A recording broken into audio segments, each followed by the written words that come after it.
మరి వచ్చేసి ఈ విధంగా మలయాళ స్వాముల వారు వచ్చినాకనే ఆ మహానుభావుడు వచ్చినాకనే వేదాంతం గాని ఉపదేశాలు గాని వేసేవాళ్ళు, గడులు వేసేవాళ్ళు, కిటికీ తలుపులు వేసేవారు, కిటికీ గడులు వేసేవారు. పరాచికంతలు ఉంటే వీళ్ళు చెప్పుకుంటూ ఉంటే ఎవరైనా వింటారేమో అనే ఉద్దేశం చేత ఆ కంతలు గుడ్డలు కూడా తొక్కేసేవారు, చెప్పుకుంటూ ఉండేవాళ్ళు.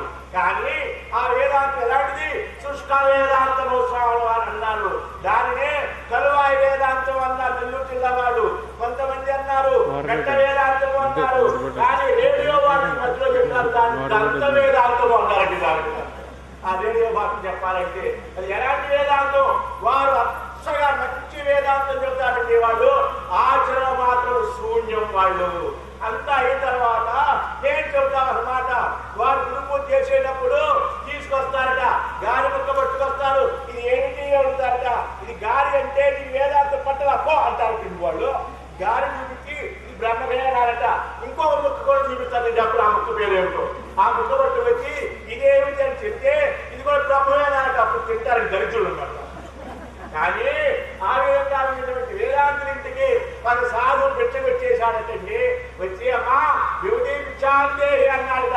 అనేటప్పటికీ ఆమె అడిగిందట, బాగా వేదాంతం తెలిసిన ఏమిటయా వచ్చాను ఎందుకో అని అన్నట.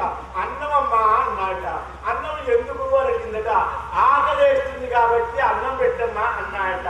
అంటే అవునట, ఆకలి అనేది ఒకటి, అన్నం అనేది ఒకటి, పెట్టడం అనేది ఒకటి, తినడం అనేది ఒకటి ఉందా?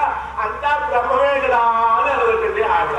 వాళ్ళు అనుకున్నారు ఇంక వేదాంతం బాగా ముదిరి పాకంలో పడినట్టుంది. ఇల్లు కాబట్టి ఇంకో ఇల్లు అడుగుతున్నారు 64 ఇల్లు కదా అని వాడు కొంచెం అలా తిరిగాడటండి. తిరిగాడు కదా పోయాడు అనుకుని ఆవిడ వంటింట్లో నుంచి అన్ని పట్టుకొచ్చి కొండదాయిళ్ళు, పూర్వం ఆ ఇళ్ళు ఉన్నాయే కొండదాయిళ్ళు అనగా ఆ రోజులు ఏం లోగిలు అంటారంటే మండవా లోగిలు అనమాట.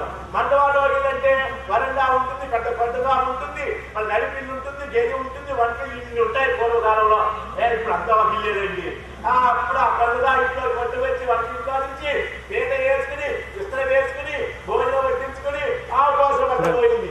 ఆవు కోసం పట్టబోయేటప్పుడు నెయ్యి మర్చిపోయిందండి. ఆవిడ నెయ్యి మర్చిపోయాను కదా, అది లేకపోతే ఎలాగూ అని అనుకుని వంటింట్లో వెళ్ళి ఆ ఉట్టి మీద ఉండేటువంటి ఆ రోజుల్లో ముంతలు కదా, ఆ ముంతలో ఉండే పేరు పోయి నెయ్యి గిన్నెలో వేసుకుని ఆ రోజుల్లో కట్టిపోయి ఎదిగించుకుని దాని మీద పెట్టుకుని తెచ్చే లోపల ఆ సాధు అనిపించినాడు వచ్చేసి ఆ పేరు మీద కూర్చుని ఆ ఎచ్చతో పోయి తింటూ ఉన్నాడు వాడు.